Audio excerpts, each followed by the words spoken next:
नमस्कार दोस्तों, स्वागत है आप सभी का एक बार फिर से। दोस्तों, अगर आप अपनी लाइफ में कुछ नया सीखना चाहते हैं तो चैनल को सब्सक्राइब जरूर करिएगा। दोस्तों, भाद्रपद मास की पूर्णिमा से श्राद्ध पक्ष शुरू होकर आश्विन मास की अमावस्या पर समाप्त होते हैं। ये दिन पितरों को समर्पित होते हैं। श्राद्ध पक्ष को पितृपक्ष, कनागत, श्राद्ध आदि नामों से भी जाना जाता है। जैसा कि नाम से ही स्पष्ट होता है, पितृपक्ष ये पितरों का पक्ष है, यानी कि ये पितरों को समर्पित दिन होते हैं। इन दिनों में पितरों की आत्मा की शांति के लिए श्राद्ध, तर्पण और पिंडदान किए जाते हैं। धार्मिक मान्यताओं के अनुसार पितृपक्ष के दौरान पूर्वजों का तर्पण श्राद्ध नहीं करने से पितृ दोष लगता है। पितृपक्ष पितरों को प्रसन्न करने और उनकी कृपा प्राप्त करने के लिए बहुत ही खास दिन माने जाते हैं। माना जाता है पितृपक्ष के दौरान श्रद्धापूर्वक अपने पितरों को कुछ अर्पित किया जाए तो उससे पितृ अति शीघ्र ही प्रसन्न हो जाते हैं और अपनी कृपा बरसाते हैं। हिंदू धर्म में पितृगण को देवतुल्य माना गया है। शास्त्रों के अनुसार जिन पर पितरों की कृपा होती है उन्हें सभी देवी देवताओं का भी आशीर्वाद मिलता है। पितृपक्ष पितरों को समर्पित होते हैं, इसलिए इस दौरान कोई भी शुभ और मांगलिक कार्य न करें। पितृपक्ष के दौरान पितरों की आत्मा की शांति के लिए श्रीमद् भगवद गीता का पाठ अवश्य करें। पितृपक्ष यानी कि शरद पक्ष, जिसे कनागत भी कहा जाता है, ये वो समय होता है जब हमारे पूर्वज धरती पर होते हैं और हम श्राद्ध कर्म करके उनका आशीर्वाद प्राप्त करते हैं। हिंदू धर्म में मृत्यु के बाद श्राद्ध करना बेहद जरूरी माना जाता है। मान्यता है कि अगर अपने पूर्वजों का तिथि पूर्वक श्राद्ध और तर्पण नहीं किया जाए तो उन्हें इस लोक से मुक्ति नहीं मिलती और वे संसार में ही भटकते रहते हैं। ब्रह्मवैवर्त पुराण के अनुसार देवताओं को प्रसन्न करने से पहले मनुष्य को अपने पितरों यानी कि पूर्वजों को प्रसन्न करना चाहिए। पितृदोष सबसे जटिल कुंडली दोषों में से एक है। पितरों की शांति के लिए हर वर्ष भाद्रपद मास की शुक्ल पूर्णिमा से आश्विन मास की अमावस्या तक पितृपक्ष श्राद्ध होते हैं। इस दौरान कुछ समय के लिए यमराज पितरों को आजाद कर देते हैं ताकि वे अपने परिजनों से श्राद्ध ग्रहण कर सकें।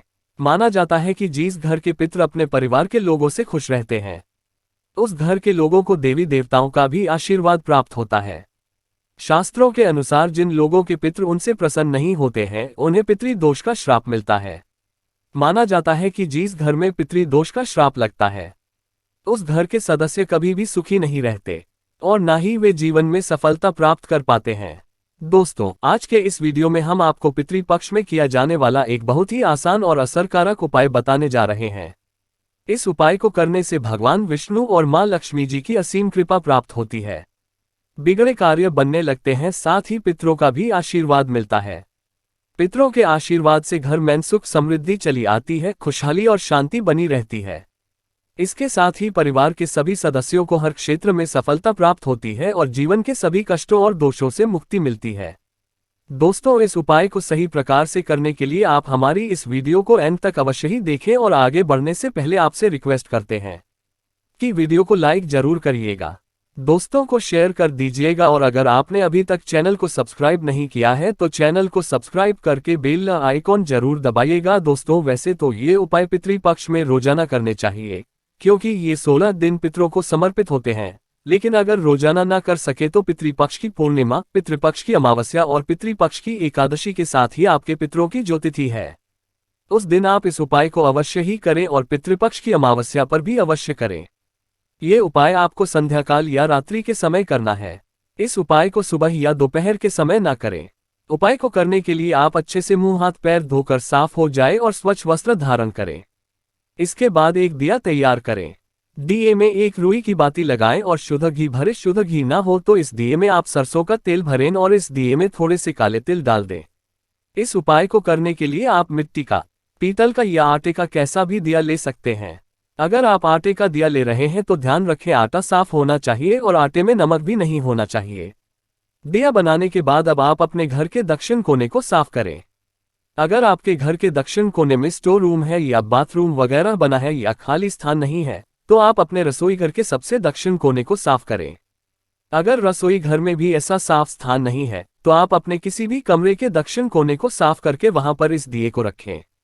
अगर किसी कमरे में भी ऐसी जगह नहीं है तो आप अपने मंदिर के पास साफ स्थान पर इस दिए को रखें, लेकिन ध्यान रखें दिए को आपको ऐसे रखना है कि दिए की जो बात आती है यानी कि लौ है वो दक्षिण दिशा की तरफ होनी चाहिए।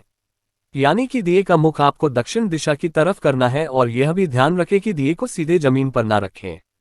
दिए के नीचे कोई कपड़ा बिछा दें या कोई कटोरी प्लेट रख दें या फिर थोड़े से साबुत चावल रख दें। सीधे जमीन पर दिया ना रखें। सीधे जमीन पर रखा हुआ दिया अपूर्ण माना जाता है। दिया जलाने के बाद सबसे पहले आप भगवान श्री गणेश को प्रणाम करें, फिर भगवान विष्णु और मां लक्ष्मी जी को प्रणाम करें। इसके बाद पितृदेव को प्रणाम करें। भगवान से अपने पितरों के आत्मा की शांति और मुक्ति की प्रार्थना करें। इसके बाद पितरों से पितृदोष से मुक्ति की प्रार्थना करें। इसके बाद आप भगवान विष्णु जी के महामंत्रों नमो भगवते वासुदेवाय का 11 बार जाप करें। मंत्र का जाप करने के पश्चात अब आप पितृदेव के इस मंत्र का 108 बार जाप करें। मंत्र इस प्रकार है, ओम पितृदेवताय नमः, ओम पितृदेवताय नमः। हाँ, इस मंत्र का आपको 108 बार जाप करना है। आप किसी भी माला पर जिस पर आप मंत्र का जाप करते हैं उस पर भी इस मंत्र का जाप कर सकते हैं, या फिर उंगलियों पर गिरकर या माचिस की तीली पर या मिश्र के दाने पर गिरकर भी आप इस मंत्र का जाप कर सकते हैं। दोस्तों ध्यान रखें, इस मंत्र का जाप आपको दक्षिण दिशा की तरफ मुंह करके करना है। शास्त्रों में बताया गया है कि पितृलोक दक्षिण दिशा में है। दक्षिण दिशा पितरों की दिशा होती है, पितरों का वास होता है। श्राद्ध पक्ष में दक्षिणी दिशा में इस प्रकार दिया जलाने से और मंत्र का जाप करने से पितृदेव की असीम कृपा प्राप्त होती है और पितृदोष पितृ आशीर्वाद में बदल जाता है। मंत्र का जाप करने के बाद आप अपने पितरों को, अपने पूर्वजों को प्रणाम करें और सभी कष्ट, दुख, दरिद्रता को दूर करने की प्रार्थना करें।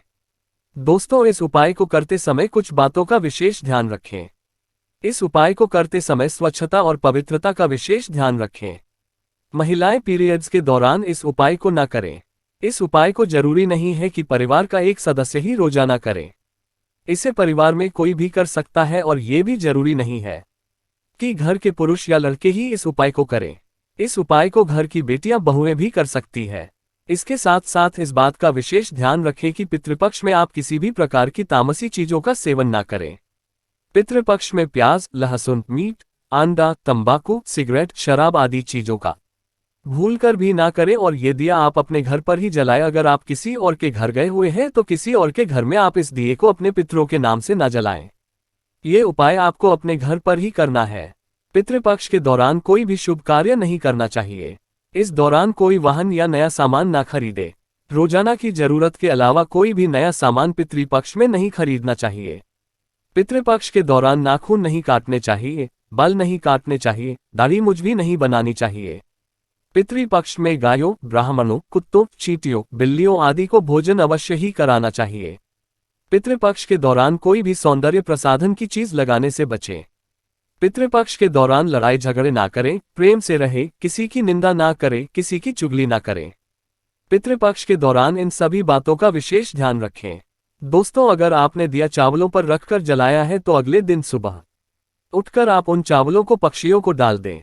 अगर आपने आटे के दिए का इस्तेमाल किया है तो उस दिए को भी आप पक्षियों को डाल दें। अगर मिट्टी या पीतल का दिया इस्तेमाल किया है तो आप उस दिए को दोबारा इस्तेमाल कर सकते हैं। उम्मीद है आपको हमारी ये वीडियो पसंद आई होगी।